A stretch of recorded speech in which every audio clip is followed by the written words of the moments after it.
Hi! So welcome again to my YouTube channel. Ituturo ko naman sa inyo kung paano magpalit ng profile picture and cover photo ng tama. Ikaw rin ba yung isa sa nagpapalit ng profile picture and cover photo na hindi naaayon sa size ng Facebook katulad neto?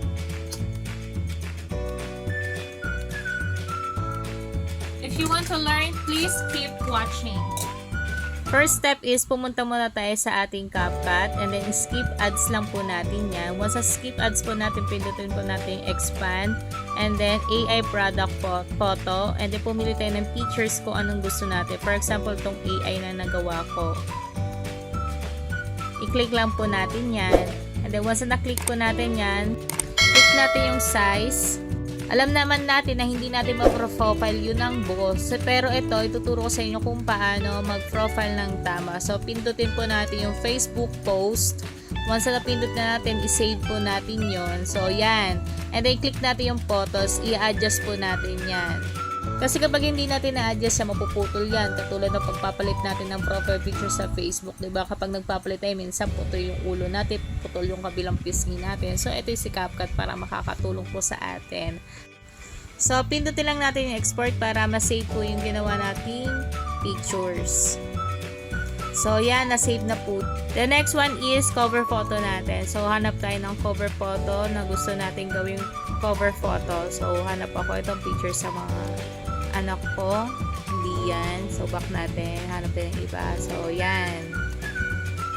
And then ayan. So, pindutin ulit natin yung size. Piliin na natin dito yung Facebook cover photo para naayos sa size ng Facebook. So, yan. Then, i-click lang natin yung photos, yung gusto natin hanggang sa yung picture na gusto natin makita ng mga tao.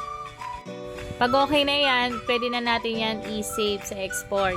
And then, nandito tayo sa ating Facebook account. Palitan natin yung cover photo ng ginawa natin na picture kanina. So, click lang natin tong AI and then ayan po, pag kinlik po natin yan, hindi na siya napuputol katulad na nakikita natin pag nagpapalit tayo ng pictures natin. And then, pwede na natin yan i-save.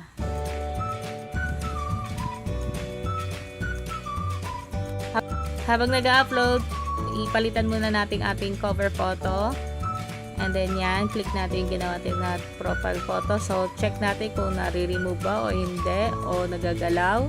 So, nakita naman natin, fix na picture sa cover photo ng Facebook account. So, napakadali lang, di ba guys? So, check natin sa post natin kung tama yung paggawa natin ng cover photo and profile pictures. Di ba? Ang ganda ng tingnan, hindi na siya putol kagaya na nakita natin kanina.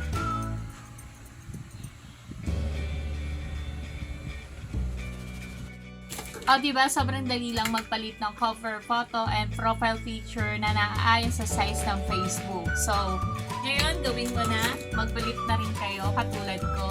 So, goodbye!